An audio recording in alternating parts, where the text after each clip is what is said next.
ಸುಳ್ಯ ಶಾಸಕಿ ಬಗ್ಗೆ ಸಾಮಾಜಿಕ ಜಾಲತಾಣದಲ್ಲಿ ಶ್ರದ್ಧಾಂಜಲಿ ಪೋಸ್ಟ್ ವಿಚಾರದಲ್ಲಿ ದುಷ್ಕರ್ಮಿಗಳನ್ನ ಬಂಧಿಸಬೇಕು ಎಂದು ಬಿಜೆಪಿ ಆಗ್ರಹಿಸಿದೆ.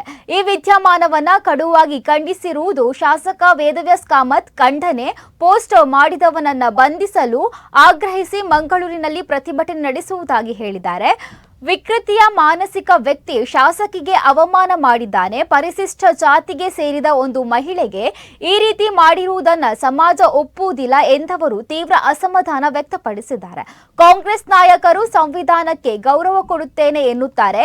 ಇವತ್ತು ಸಂವಿಧಾನದ ಅಡಿಯಲ್ಲಿ ಜನಪ್ರತಿನಿಧಿಯಾಗಿ ಆಯ್ಕೆಯಾಗಿದ್ದವರಿಗೆ ಆಗಿರುವ ಅವಮಾನವನ್ನ ಕಾಂಗ್ರೆಸ್ ಇನ್ನೂ ಯಾಕೆ ಖಂಡಿಸಿಲ್ಲ ಎಂದು ಕಾಮತ್ ಪ್ರಶ್ನಿಸಿದ್ದಾರೆ. ಸುಳ್ಯದ ಶಾಸಕಿ ಸಹೋದರಿ ಭಾಗೀರಥಿ ಮುರಳ್ಳಿ ಅವರ ಬಗ್ಗೆ ಸಾಮಾಜಿಕ ಜಾಲತಾಣದಲ್ಲಿ ಒಂದು ವಿಕೃತ ಮನಸ್ಥಿತಿ ಉಳ್ಳಂಥ ವ್ಯಕ್ತಿ ಒಂದು ವಿನೂತನ ರೀತಿಯಲ್ಲಿ ಅವರಿಗೆ ಅವಮಾನ ಮಾಡುವಂಥ ರೀತಿಯ ಒಂದು ಶ್ರದ್ಧಾಂಜಲಿ ಅರ್ಪಿಸಿದಂಥ ರೀತಿಯ ಒಂದು ಮಾಹಿತಿಗಳನ್ನು ಅದರಲ್ಲಿ ಪೋಸ್ಟ್ ಮಾಡಿ ಇವತ್ತು ಕರಾವಳಿಯ ತುಳುನಾಡಿನ ಈ ದಕ್ಷಿಣ ಕನ್ನಡ ಜಿಲ್ಲೆಯಲ್ಲಿ ಭಾಳ ದೊಡ್ಡ ರೀತಿಯಲ್ಲಿ ಅದರ ವಿರೋಧವನ್ನು ಎಲ್ಲರೂ ವ್ಯಕ್ತ ಮಾಡ್ತಾ ಇದ್ದಾರೆ.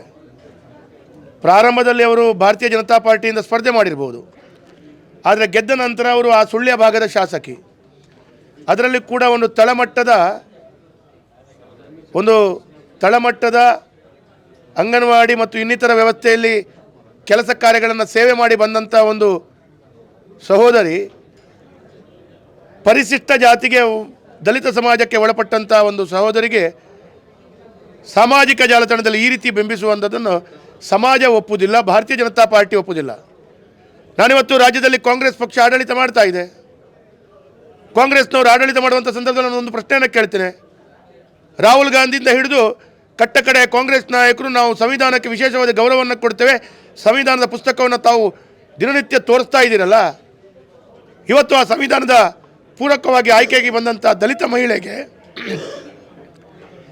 ಈ ರೀತಿ ಅಪಮಾನ ಮಾಡುವಂಥ ಸಂದರ್ಭದಲ್ಲಿ ನೀವು ಸೋಮೋಟೋ ಆ ವ್ಯಕ್ತಿಯ ಮೇಲೆ ಕೇಸನ್ನು ದಾಖಲೆ ಮಾಡಬೇಕಿತ್ತು, ಅವರನ್ನು ಬಂಧನ ಮಾಡಬೇಕಿತ್ತು.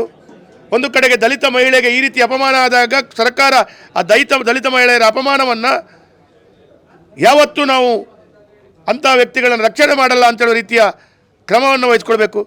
ಇದಕ್ಕೆ 10 ದಲಿತ ಸಂಘಟನೆಯಿಂದ ಹಿಡಿದು ಭಾರತೀಯ ಜನತಾ ಪಾರ್ಟಿಯ ಮಹಿಳಾ ಮೋರ್ಚಾ, ಬೇರೆ ಬೇರೆ ಮೋರ್ಚಾಗಳು ಹೋಗಿ ಪೊಲೀಸ್ ಕಮಿಷನರ್ ಮತ್ತು SP ಅವರಿಗೆ ಮನವಿ ಸಲ್ಲಿಸ್ತಾ ಇದ್ದರೂ ಕೂಡ ತಾವು ಯಾವುದೇ ಕ್ರಮವನ್ನು ಕೈಗೊಳ್ತಾ ಇಲ್ಲ ಅಂತ ಹೇಳಿದ್ರೆ ಭಾಳ ನಾಚಿಕೆ ಆಗುತ್ತೆ.